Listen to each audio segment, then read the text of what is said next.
ഇന്ന് നമുക്ക് വായന നോക്കാം. എങ്ങനെയാണ് വായിക്കേണ്ടത്? അക്ഷരങ്ങളൊക്കെ ഒന്ന് നോക്കി പഠിച്ച് ചിഹ്നങ്ങൾ പഠിച്ച് എങ്ങനെ വായനയിലേക്ക് എത്താം എന്നാണ് ഇന്ന് നമ്മൾ നോക്കാൻ പോകുന്നത്.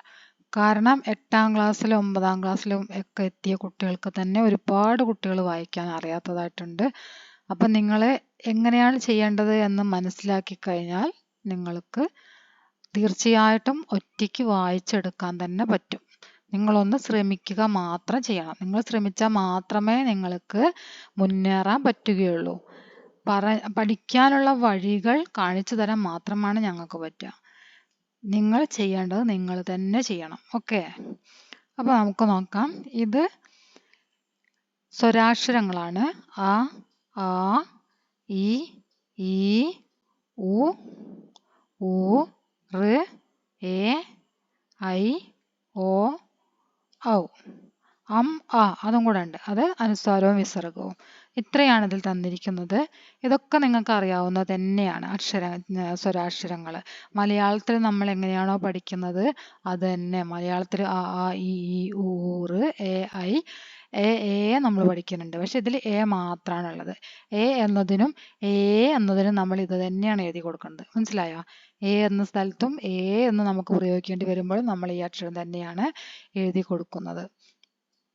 മലയാളത്തിൽ എ, ഐ, ഓ, ഔ അങ്ങനെ ഉണ്ടെങ്കിൽ ഹിന്ദിയിൽ എ, ഐ, ഓ, ഔ അങ്ങനെയാണ് വരുന്നത്. അതുള്ള വ്യത്യാസം. ബാക്കിയൊക്കെ നമ്മൾ മലയാളത്തിലുള്ള പോലെ തന്നെയാണ്.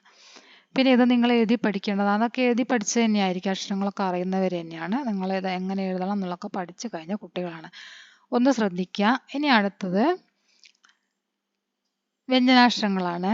ക, ഖ, ഗ, ഘ, ങ, ച, ഛ, ജ, ജ, ഞ, ട, ഠ, ഡ, ഢ, ണ, ത, ഥ, ദ, ന്ത, ന, പ, ഫ, ബ, ഭ, മ. പിന്നീട് യ, ര, ല, വ. യ, ര, ല, വ, ശ, ഷ, സ, ഹ, ക്ഷ, ത്ര, ജ്ഞ. അത്രയും കൂടെ ഉണ്ട്. ഇത്രയും നിങ്ങൾ നോക്കുക. ഇത്രയും നോക്കിയിട്ട് ഇനി ഇതിലൊക്കെ ചിഹ്നങ്ങൾ വരുമ്പോഴുള്ള മാറ്റമാണ് നിങ്ങൾക്ക് അറിയേണ്ടത്. നിങ്ങൾക്ക് ഈ പറഞ്ഞ അക്ഷരങ്ങളൊക്കെ നിങ്ങൾക്കറിയാം അല്ലേ? ഏകദേശം അക്ഷരങ്ങളൊക്കെ അറിയണവരാണ് നിങ്ങൾ. നിങ്ങൾക്ക് അറിയേണ്ടത് ചിഹ്നമാണ്. എങ്ങനെയാണ് ഈ ചിഹ്നം വരുന്നത്? ചിഹ്നം വന്നാൽ എങ്ങനെയാണ് വായിക്കുക? എൻ്റെ ചിഹ്നം വന്നാൽ നിങ്ങൾ ഓ എന്ന് വായിക്കും. ഓൻ്റെ ചിഹ്നം വന്നാൽ എ എന്ന് വായിക്കും. അതൊക്കെയാണ് പ്രശ്നമുള്ളത് അല്ലേ? അതായത് ചിഹ്നങ്ങൾ ഇതവിടെ നമ്മൾ നേരത്തെ സ്വരാക്ഷരങ്ങൾ കണ്ടില്ലേ? ആ, ഈ ഒക്കെ കണ്ടല്ലോ. ഈ ആ എന്നതിന് ഈ ചിഹ്നം കൊടുക്കും. നമ്മൾ ക എന്ന് പറയണമെന്നുണ്ടെങ്കിൽ ക എന്ന് എഴുതിയിട്ട് ഈ ചിഹ്നമാണ് ചേർക്കുക. ക എന്ന് ചേർക്കും. ഉദാഹരണമായിട്ട് ഞാനിവിടെ കാണിച്ചു തരാം നിങ്ങൾക്ക് എങ്ങനെയാണെന്ന്. ഇതാ ഇവിടെ ഇത് ഈ അക്ഷരം നിങ്ങൾക്ക് അറിയാലോ. ഇത് പ എന്ന അക്ഷരമാണ്. ഇതിൻ്റെ അടുത്ത് നമ്മൾ അത് ആ ചിഹ്നം വെച്ചിട്ടുണ്ട്. കണ്ടോ? അപ്പോൾ എന്താ വായിക്കുന്നത്? പാ. എന്താണ്? പാ എന്നാണ് വായിക്കുന്നത്. ഇത് ല എന്ന അക്ഷരമാണ്. അതിൻ്റെ അടുത്തും ആ എന്ന ചിഹ്നമാണ് കൊടുത്തിരിക്കുന്നത്. പാല എന്നാണ് വായിക്കുന്നത്. പാല. ഇനി നോക്കുക. അപ്പൊ ആ എന്ന ചിഹ്നത്തിന്റെ നമ്മൾ നോക്കി പഠിച്ചു കഴിഞ്ഞു. ഇനി ഈ എന്ന ചിഹ്നമാണ്. ഈ എന്ന ചിഹ്നത്തിന് നമുക്കിത് തന്നെ നോക്കാൻ പറ്റും. ഈ എന്ന ചിഹ്നം ഇതാ കണ്ടോ? ഇത് ഈ ആണ്. ചാന്ന് എഴുതിയിട്ടുണ്ട്. പുറത്താണ് അതിന്റെ വള്ളി വരുന്നത്. ആദ്യം തന്നെ വള്ളി വെച്ചിട്ടാണ് പിന്നെ ചാന്ന് എഴുതുന്നത്. ചി. ഡി കണ്ടോ? ഇതും അങ്ങനെ തന്നെ. ചി, ഡി. അപ്പൊ നമ്മൾ ആ എന്ന ചിഹ്നം പഠിച്ചു കഴിഞ്ഞ് ഈ എന്ന ചിഹ്നം പഠിച്ചു കഴിഞ്ഞ് അല്ലേ? ആ എന്ന ചിഹ്നം എന്താ? പാ, ല. അങ്ങനെയാണ് ആ എന്ന ചിഹ്നം. പിന്നെ ഈ എന്ന ചിഹ്നം ചി, ഡി. അത് ഏത് അക്ഷരത്തിന് കൊടുക്കുകയാണെങ്കിലും നമ്മൾ ഇങ്ങനെ തന്നെ വായിക്കുക. ഈ ചിഹ്നം കൊടുത്ത് മലയാളത്തിൽ നമ്മൾ പിന്നെ ക എന്ന അക്ഷരത്തിന് ഈ ചിഹ്നം കൊടുത്ത് പഠിച്ചു കഴിഞ്ഞാൽ ഏതൊരക്ഷരത്തിനും ഈ ചിഹ്നം കൊടുത്തു കഴിഞ്ഞാൽ എന്താ വായിക്കുന്നത്? ആ അക്ഷരത്തിനോട് കൂടി ഈ ചേർത്താണ് വായിക്കുന്നത് അല്ലേ? മ എന്ന് എഴുതിയിട്ടാണ് നമ്മൾ ഈ ചിഹ്നം കൊടുത്തെന്ന് വിചാരിക്കുക. നമ്മൾ മീ എന്നല്ല വായിക്കുന്നത്. അതുപോലെ തന്നെയാണ് ഇവിടെയും ചെയ്യേണ്ടത്. നിങ്ങളിവിടെ ച എന്ന അക്ഷരത്തിന് ചിഹ്നം കൊടുത്തിട്ട് ചി എന്ന് വായിച്ചു. പിന്നെ ചോദിക്കട്ടെ, നമ്മുടെ ഇവിടെ പ എന്ന അക്ഷരം ഉണ്ടല്ലോ. പ എന്ന അക്ഷരത്തിന് അതുപോലെ നമ്മൾ ഇങ്ങനെ ഒരു ഈ ചിഹ്നം കൊടുത്തു എന്ന് വിചാരിക്കുക. ഇവിടുന്ന് ഇങ്ങനെ ഒരു ഈ ചിഹ്നം കൊടുത്തു. അപ്പൊ എന്താ വായിക്കുന്നത്? ആ അത് തന്നെ. എന്താണ്? പി എന്ന് വായിക്കും. അപ്പൊ ആ എന്നും ഈ എന്നുമുള്ള ചിഹ്നം നമ്മൾ പഠിച്ച് കഴിഞ്ഞു. ഇനി അടുത്ത പഠിക്കാനുള്ളത് ഈ എന്ന ചിഹ്നമാണ്. കണ്ടോ? ഈ വ്യത്യാസം കണ്ടോ? ഈ എന്ന ചിഹ്നത്തിന് ഹ്രസ്വമായിട്ട് എഴുതുമ്പോൾ, അതായത് നീട്ടി പറയാതെ പറയുന്ന സമയത്ത് ഇങ്ങനെ പുറത്തുനിന്നാണ് വള്ളി ഇടുന്നത്. നീട്ടിയിട്ട് ഈ അങ്ങനെ പറയുന്ന സമയത്ത് മുന്നിൽ നിന്ന് മുന്നോട്ടേക്ക് ഇതാ അക്ഷരം എഴുതി കഴിഞ്ഞതിന് ശേഷം ശേഷമാണ് ഇടുന്നത്. അതല്ല നമ്മൾ ഈ എന്നാണ് പറയുന്നതെങ്കിൽ അക്ഷരം എഴുതുന്നതിന് മുമ്പ് തന്നെ വള്ളി ഇട്ട് കൊടുക്കുക, അതിന് ശേഷം അക്ഷരം എഴുതുക. മനസ്സിലായോ? ഇനി ഈ എന്നത് എങ്ങനെയാണെന്ന് നോക്കാം. ഈ എന്നതിൻ്റെത് ഇതിൽ ഈ എന്നത് ഇതാ ഇവിടെ ഉണ്ട്. ജായേഗി ഉണ്ടോ? ഗീ ഈ ഉണ്ടല്ലേ? ഗീ ദാ ഗിൽഹരി ഈ എന്നതിന്റെ ചിഹ്നം. ഈ എന്നതിന്റെ ചിഹ്നമാണ് ഇത്. മുമ്പോട്ടേക്ക് വള്ളി ഇട്ടിരിക്കുന്നത് കണ്ടോ? മുമ്പോട്ടേക്കുള്ള വള്ളി ഇടുന്നതിനെയാണ് ഈ എന്ന് വായിക്കുക. ആദ്യം തന്നെ ഇങ്ങനെ വള്ളി വെച്ചതിന് ശേഷം അക്ഷരം എഴുതി കഴിഞ്ഞാൽ ഈ. അതല്ല അക്ഷരം എഴുതിയതിന് ശേഷമാണെങ്കിൽ ഈ. മനസ്സിലായില്ലേ?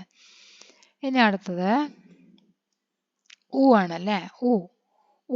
ഊവിന്റെ ചിഹ്നം കണ്ടോ? അങ്ങനെ ഏതൊരക്ഷരത്തിനും ഈ ചിഹ്നം കൊടുക്കുക. ഊ. ഏതൊരക്ഷരത്തിന് താഴെയും ഇങ്ങനെ ഒരു ചിഹ്നം കൊടുത്തു കഴിഞ്ഞാൽ അതിനെ ഊ എന്നാണ് വായിക്കുക. ക എന്ന അക്ഷരത്തിനാണെങ്കിൽ കൂ വായിക്കും, മാക്കാണെങ്കിൽ മൂ വായിക്കും, പ എന്നാണെങ്കിൽ പൂ വായിക്കും. എല്ലാത്തിനും ഈ ചിഹ്നമാണ് കൊടുക്കുക ഊ എന്നതിന്. നമുക്ക് ഉദാഹരണം നോക്കാം.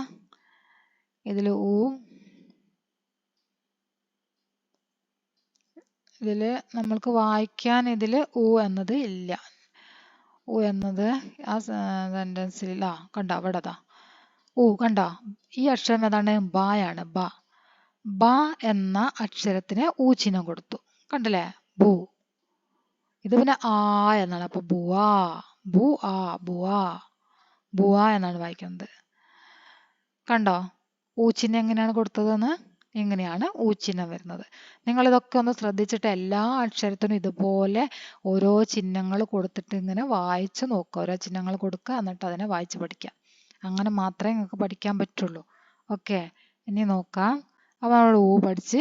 ഇനി ഊ എന്ന് ഉള്ളത് നമുക്കിതിൽ തന്നെ നോക്കാം. ഊ എന്നത്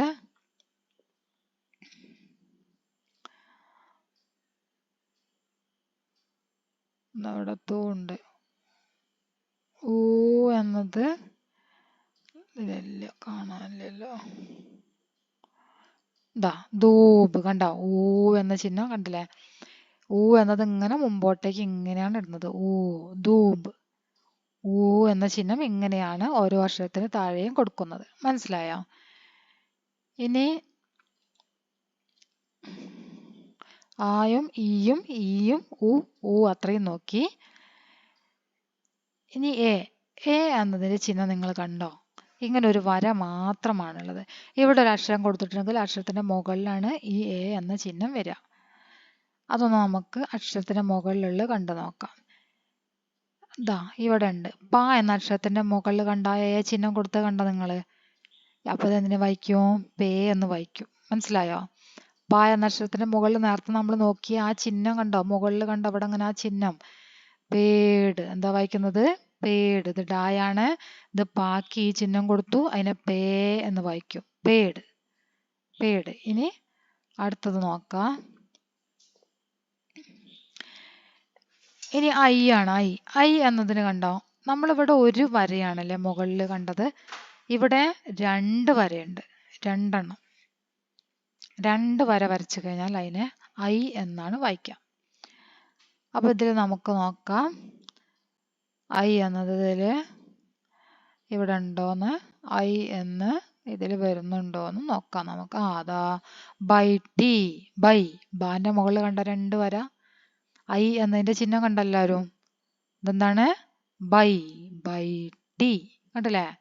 ബൈ ടി. ബാന്റെ മുകളിൽ ഐ എന്നതിന്റെ ചിഹ്നം കൊടുത്താൽ ബൈ എന്ന് വായിക്കും. പിന്നെ നമ്മൾ നേരത്തെ പഠിച്ചതാണ് ഈന്റെ ചിഹ്നം. ബൈ ടി. നിങ്ങൾ ഒരു ദിവസം ഇത്രയും വായിച്ചാൽ മതി. ഒരൊറ്റ സെന്റൻസ് ഇത്രയും വായിക്കുക. ഇത്രേ പറ്റുള്ളെങ്കിൽ ഈ രണ്ടെണ്ണം കണ്ടില്ല. ഇത്രേ പറ്റുള്ളെങ്കിൽ അത്ര വായിക്കുക. അതല്ല ഇവിടം മുതൽ ഇവിടം വരെ വായിക്കാൻ പറ്റുമെങ്കിൽ അത്ര വായിക്കുക. കുറച്ച് മാത്രം വായിച്ചാൽ മതി. ഒരുപാട് വായിക്കണ്ട. പഠിക്കുന്നത് ശരിക്ക് ചിഹ്നങ്ങൾ മനസ്സിലാക്കിയിട്ട് കുറച്ച് പഠിക്കുക. ഇനി നമുക്ക് ഐ കണ്ട്. ഇനി ഓ ആണ്. കണ്ടോ? ഓന്റെ ചിഹ്നം. ഇങ്ങനെയാണ് ഓൻ്റെ ചിഹ്നം വരുന്നത്. ഓൻ്റെ ചിഹ്നം കണ്ടല്ലേ. ഇനി നോക്കാം, ഓൻ്റെ ചിഹ്നം ഉള്ളത് നമുക്ക് ഇതൊന്ന് തന്നെ കണ്ടെത്തുക. ഹോനെ, ഇത് ഏൻ്റെ ചിഹ്നമാണ്, നമ്മൾ നേരത്തെ പഠിച്ചതാണ് അല്ലേ. അപ്പോൾ അത് നമ്മൾ പഠിച്ചു കഴിഞ്ഞതാണ്. അപ്പോൾ അത് നേ ആണെന്ന് നമുക്കറിയാം. ഞാൻ്റെ മുകളിൽ ഏൻ്റെ ചിഹ്നം കൊടുത്തിട്ടുണ്ട്. അപ്പോൾ ഞാൻ്റെ മുകളിൽ ഏൻ്റെ ചിഹ്നം കൊടുത്തു കഴിഞ്ഞാൽ നേ എന്നാണ് വായിക്കുക എന്ന് നമ്മൾ പഠിച്ചു വെച്ചത്. ഏൻ്റെ ചിഹ്നമാണെന്ന് പഠിച്ചു വെച്ച് കഴിഞ്ഞാൽ ഏതൊരക്ഷരത്തിന് ആ ചിഹ്നം വന്നാലും ആ അക്ഷരത്തിനോട് കൂടെ എ എന്ന് ചേർക്കണം. അപ്പം നായാണ് വന്നത്, ഞാൻ്റെ കൂടെ എ ചേർത്ത് നേ അല്ലേ. അപ്പം അത് നമ്മൾ പഠിച്ചു കഴിഞ്ഞതാണ്. ഇനി ഇതാണ് ഓൻ്റെ ചിഹ്നം. ഓൻ്റെ ചിഹ്നം ശ്രദ്ധിച്ചു നോക്കുക. ഇവിടെ ഒരു വര ഉണ്ട്, അതിൻ്റെ മുകളിൽ തന്നെ വേറെ വര കണ്ടോ, നേരെ മുകളിൽ ഇങ്ങനെ. ഇതാണ് ഓൻ്റെ ചിഹ്നം. ഇത് ഓൻ്റെ ചിഹ്നമാണ്, ഇത് ഹായാണ്. അപ്പോൾ ഹാൻ്റെ കൂടെ ഓ എന്ന് പറയാം, ഹോ. ഹാ എന്നതിൻ്റെ കൂടെ ഓൻ്റെ ചിഹ്നം പറയാം, എന്ത് വായിക്കും, ഹോ. എന്താണ്, ഹോ. ഇത് നേയാണ്, നമുക്കറിയാം ഹോനെ. അതേപോലെ തന്നെ ദാ ഏൻ്റെ ചിഹ്നം വരുന്നത്, ഇതും ഏൻ്റെ ചിഹ്നമാണ് വരുന്നത്, കണ്ടില്ലേ. സ എന്ന അക്ഷരത്തിന് മുകളിൽ ഏ ചിഹ്നം വന്നു, എന്താ വായിക്കുന്നത്, സേ. വ എന്ന അക്ഷരത്തിന് മുകളിൽ ഏ ചിഹ്നം വന്നു, എന്താണ് വായിക്കുന്നത്, വേ. മനസ്സിലായോ? നമ്മൾ എ പഠിച്ചു, ഐ പഠിച്ചു, ഓ പഠിച്ചു. ഇനി ഔ ആണ്. ഔ. ഔ എന്നത് നമുക്ക് നോക്കാം. ഇവിടെ ഔ എന്നത്, ഔ എന്ന അക്ഷരം നമുക്ക് ഇതിൽ കണ്ടെത്തി പഠിക്കാം. ഔ എന്നത് ഇതിൽ കാണുന്നില്ല. നമുക്ക് ഔ എന്ന് പറഞ്ഞാൽ ആ ചിഹ്നം, ഒരക്ഷരത്തിന് ആ ചിഹ്നം കൊടുത്തു കഴിഞ്ഞാൽ ഔ എന്ന് വായിക്കുന്നത് ഓ ആണ്. ഇത് ഹോ എന്നാണ്. അപ്പോൾ ഇതിൽ ഒരു വരയാണല്ലോ ഉള്ളത്. ഇതിൻ്റെ അടുത്ത് ഒരു വരയും കൂടെ വരും, ഒന്നും കൂടെ അതിൻ്റെ അടുത്ത് തന്നെയായിട്ട് വരും. അപ്പം അതിനെ ഔ എന്നാണ്. അപ്പം ഇവിടെ ഹാ എന്ന അക്ഷരം ഉള്ളതുകൊണ്ട് തന്നെ ഹൗ എന്ന് വായിക്കും. മനസ്സിലായോ? ഈ ഒരു വരയല്ല, അതിന് പകരം രണ്ട് വര ഉണ്ടായിരിക്കും, അടുത്തടുത്തായിട്ട് രണ്ട് വര അങ്ങനെ ഉണ്ടായിരിക്കും. അതാണ് ഔൻ്റെ ചിഹ്നം. ഹൗ, അതോടെ ഹാക്കി വരികയാണെങ്കിൽ അതിനെ ഹൗ എന്നാണ് വായിക്കുന്നത്. മനസ്സിലായല്ലോ? ഔ എന്നത് ഒന്നിവിടെ കാണിച്ചു തരാനായിട്ട് ഞാൻ തരികയാണ് നിങ്ങൾക്ക്. ഔ എന്നത്, അപ്പം അത്രയും നിങ്ങൾക്ക് മനസ്സിലായിട്ടുണ്ടാവും എന്ന് കരുതുന്നു.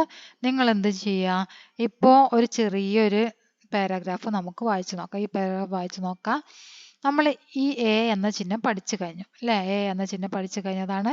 ഇത് പാ, പാൻ്റെ മുകളിൽ എൻ്റെ ചിഹ്നം, പിന്നെ ഡാ. അപ്പം എന്താ വായിക്കുന്നത്, പേട്. എന്താ വായിക്കുന്നത്, പേട്. ഇത് പായാണ്. ഏൻ്റെ ചിഹ്നം നമ്മൾ പഠിച്ചതാണ്. ഏൻ്റെ ചിഹ്നം ഇവിടെ പഠിച്ചല്ലോ നേരത്തെ. ദാ ഏൻ്റെ ചിഹ്നം, ദാ കണ്ടോ ഏൻ്റെ ചിഹ്നം. അപ്പം അതിനെന്ത് വായിച്ചു, പേട്. ഇനി ഇത് പായാണ്, ഇത് രായാണ്. വായിക്കുന്നത് പർ. പ, ഇത് രാ. പര എന്നല്ല വായിക്കുന്നത്, പർ. എന്താണ്, പർ. പേട്, പർ. ഇത് ദ എന്ന അക്ഷരമാണ്. ഇതിൻ്റെ മുകളിൽ വന്നിരിക്കുന്നത് ഏൻ്റെ ചിഹ്നമാണ്, ദേ. ഇത് ഓൻ്റെ ചിഹ്നമാണ് അല്ലേ. നമ്മൾ പഠിച്ച ഓരോ ചിഹ്നങ്ങളും നമ്മളിവിടെ പഠിച്ചതാണ്. ചിഹ്നങ്ങൾ ശരിക്കും പഠിച്ചു കഴിഞ്ഞാൽ നിങ്ങൾക്ക് വായിക്കാൻ ഒരു പ്രയാസം ഉണ്ടാവില്ല. കണ്ടോ ഓൻ്റെ ചിഹ്നം, ഓൻ്റെ ചിഹ്നമാണത്. അപ്പം ഇതെന്താണ്, ദേഖോ. ഇത് ഖായാണ്, ഓൻ്റെ ചിഹ്നം ദേഖോ. ദേഖോ. ഒന്നിച്ച് വായിക്കാം, പേട് പർ ദേഖോ. ഇനി അടുത്ത് വായിച്ചു നോക്കാം. ഇത് ഈൻ്റെ ചിഹ്നമാണല്ലോ, നമ്മൾ പഠിച്ചു കഴിഞ്ഞല്ലേ ഈൻ്റെ ചിഹ്നം. നമ്മൾ പഠിച്ചതാണ് ഇവിടെ ഈൻ്റെ ചിഹ്നം. അതാ ഈൻ്റെ ചിഹ്നം കണ്ടോ, ഈ ചിഹ്നമാണ് ഇവിടെ വന്നിരിക്കുന്നത്. ചി. ഡാക്കും അതേ ചിഹ്നമാണ് വന്നിരിക്കുന്നത്. അപ്പോഴെന്താ വായിക്കുന്നത്, ഡി. ചിടി, യാം. ഇനി ഇതാണ് നിങ്ങൾക്ക് സംശയമുള്ളത് അല്ലേ.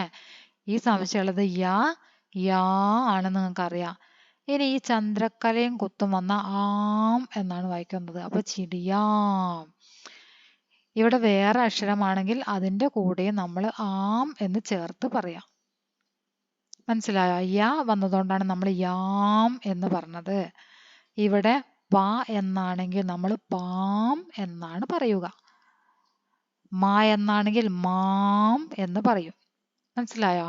അപ്പൊ ഇവിടെ വന്നിരിക്കുന്ന അക്ഷരം ഏതാണോ അതിനനുസരിച്ചാണ് നമ്മൾ ഇതിനെ വായിക്കുന്നത്.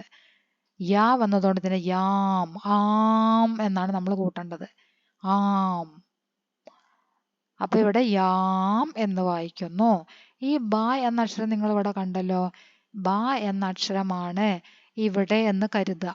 ഇവിടെ ബ എന്ന അക്ഷരമുണ്ട് എന്ന് കരുതുക. അപ്പൊ ഇതെന്തായിരിക്കും വായിക്കുക? ദാ ഈ ഭാഗത്ത് ബ എന്ന അക്ഷരം ഉണ്ട്. ഈ ചന്ദ്രക്കലയും കുത്തും വന്നിട്ടുണ്ട്. എന്താണ് വായിക്കുക? ബാം അല്ലേ? മനസ്സിലായോ അപ്പൊ എങ്ങനെ വായിക്കണം എന്നുള്ളത്? ഇത് ബായാണ്. ഇത് ഐന്റെ ചിഹ്നമാണ് അല്ലേ? ഇത് എന്തിന്റെ ചിഹ്നമാണ്? ഐ എന്നതിന്റെ ചിഹ്നം. അത് വായിക്കുന്നത് ബൈറ്റി. എന്താണ്? ബൈറ്റി. ഐ എന്നതിന്റെ ചിഹ്നമാണത്. ബൈറ്റി. ബൈറ്റി ഹേ. ബൈറ്റി ഹേ. ചിടിയാം ബൈറ്റി ഹേ. അടുത്തത് അതേപോലെ തന്നെയാണ് ചിടിയാം. ചി ഡി വരെ നിങ്ങൾക്ക് അറിയാം. ഈ ഒരു വരയും കുത്തും ചില കുട്ടികൾ പറയും, ടീച്ചറെ എനിക്ക് പ്രശ്നം എന്താണെന്നറിയോ, ഇതിൽ ഓരോന്നിനും ഉണ്ടാവും ഇടയ്ക്കിടയ്ക്ക് ഒരു വരയും കുത്തൊക്കെ മുകളിലായിട്ട് അവിടെയും ഇവിടെയൊക്കെ ഓരോ വരയും കുത്തൊക്കെ വരും എന്ന് പറയും. ഈ വരയും കുത്താണ് നിങ്ങൾക്ക് പ്രശ്നമെങ്കിൽ ഇതിനെ വായിക്കുന്നത് ഏം എന്നാണ്. ഏം കണ്ടോ? ഒരു വരയുണ്ട്, അതിൻ്റെ അടുത്ത് തന്നെ ഒരു ഡോട്ട് കണ്ടില്ലേ? ഇതിനെ വായിക്കുന്നത് എന്താണ്? ഏം.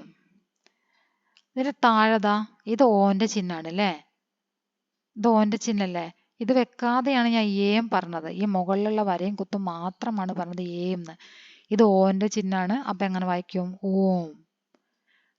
അപ്പൊ യാന്റെ കൂടെയാണ് വന്നത്. അപ്പൊ യോം. ചിടിയോം. എന്താണ് വായിക്കുക? ചിടിയോം. ഇത് യായാണ്.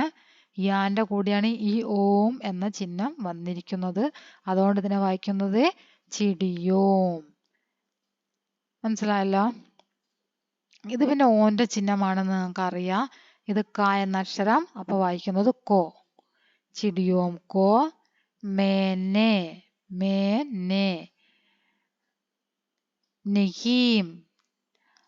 അതാ ഇത് ഈ എന്ന ചിഹ്നമാണ്, നിങ്ങൾ പഠിച്ചതാണ്. പിന്നെ ഈ ഡോട്ട് വന്നതുകൊണ്ട് ഈം. നഹീം. നഹീം പാല. ഇത് പാ എന്നും ലാ എന്നും പാല. ഒന്നുകൂടെ നോക്കാം നമുക്ക് വായിക്കാൻ വേണ്ടിയിട്ട് എങ്ങനെയാണ് വായിക്കേണ്ടതെന്ന്. ഇതുവരെ മാത്രം നമുക്ക് വായിച്ചു നോക്കാം. ഇത്രയും ഇന്ന് പഠിച്ചാൽ മതി. ഇതിൽ വന്നിട്ടുള്ള അത്രയും ചിഹ്നങ്ങളും നോക്കിയിട്ട് ഇത്ര മാത്രം പഠിക്കാം. ഓക്കെ. ഈ ചിഹ്നം എന്റെ ചിഹ്നമാണ്. ഇതും എന്റെ ചിഹ്നമാണ്. ഇത് ഓ എന്നതിൻ്റെ ചിഹ്നമാണ്. ഇത് ഇ എന്നതാണ്. ഇതും ഇ എന്നതിൻ്റെ ചിഹ്നമാണ്. ഇത് ആം. ഐ. ഈ. യോ. ഓം. ഇവിടെ യാ വന്നതുകൊണ്ട് യോം. ഇത് ഓം എന്നതിൻ്റെ ചിഹ്നം. ഓം. മേം. ഓ എന്നതിൻ്റെ ചിഹ്നം അത് ഓ. എ. ആ. ഇതും ആ എന്നതിൻ്റെ ചിഹ്നം. അപ്പൊ എല്ലാ ചിഹ്നവും കിട്ടിയല്ലോ. ഇനി നമുക്ക് വായിച്ചു നോക്കാം. ഇത് വായിക്കുന്നത് പ. എന്റെ ചിഹ്നം പേട്. പേട് പർ ദേഖോ. ഓന്റെ ചിഹ്നമാണ് ദേഖോ. പേട് പർ ദേഖോ. ചിടിയാം ബൈട്ടി ഹേ. ചിടിയാം ബൈട്ടി ഹേ. ചിടിയോം കോ മേനെ നഹീം പാല. അപ്പോൾ നിങ്ങളൊരു കാര്യം ശ്രദ്ധിക്കേണ്ടത്, ഏകദേശം ചിഹ്നങ്ങളൊക്കെ ഇപ്പോൾ നിങ്ങൾ പഠിച്ചു കഴിഞ്ഞിട്ടുണ്ടാവും. നിങ്ങൾക്ക് അറിയുന്നത് തന്നെയാണ് എങ്കിലും ഒന്നും കൂടെ നിങ്ങൾ ഈ ചിഹ്നങ്ങളൊക്കെ നോക്കി പഠിക്കുക. എന്നിട്ട് പഠിച്ചു കഴിഞ്ഞിട്ടുണ്ടെങ്കിൽ നിങ്ങൾ ആവർത്തിച്ച് വായിക്കണം. വായിച്ചാൽ മാത്രമേ നിങ്ങൾക്കിത് തെറ്റിക്കാതെ വീണ്ടും വീണ്ടും നിങ്ങൾക്ക് വായിക്കുന്ന സമയത്ത് ആ വായന തെറ്റാതെ വരുള്ളൂ. അതല്ല നിങ്ങൾ ഈ ചിഹ്നങ്ങൾ പഠിച്ചു കഴിഞ്ഞല്ലോ, ഞാൻ പഠിച്ചു എന്ന് വിചാരിച്ച് വെച്ച് കഴിഞ്ഞാൽ വായിക്കുന്ന സമയത്ത് നിങ്ങൾക്ക് അത് കിട്ടൂല. തുടർച്ചയായിട്ട് നമ്മൾ കുറേ വായിക്കേണ്ട, 1-2 ലൈനെങ്കിലും ദിവസം വായിക്കാം. അങ്ങനെ വായിച്ചു കഴിഞ്ഞാൽ തീർച്ചയായിട്ടും നിങ്ങൾക്ക് സ്പീഡായിട്ട് തന്നെ വായിക്കാൻ പറ്റും. ഓക്കെ. അപ്പോൾ ഇന്നത്തെ ക്ലാസ് ഇത്രയാണ്. നിങ്ങൾക്ക് ഇത് ഉപകാരപ്പെട്ടെങ്കിൽ നിങ്ങൾ സബ്സ്ക്രൈബ് ചെയ്യണം, അതുപോലെ തന്നെ ലൈക്ക് ചെയ്യുക. ഓക്കെ. അപ്പോൾ ഇത് ഒന്നുകൂടെ വായിച്ചു നോക്കാം. പേട് പർ ദീഖോ ചിടിയോം ബൈട്ടി ഹേ. സോറി, ചിടിയാം ബൈട്ടി ഹേ. ചിടിയോം കോ മേനെ നഹീം പാല. അപ്പോൾ അത്രയും ഒന്ന് വായിച്ച് പഠിക്കാം.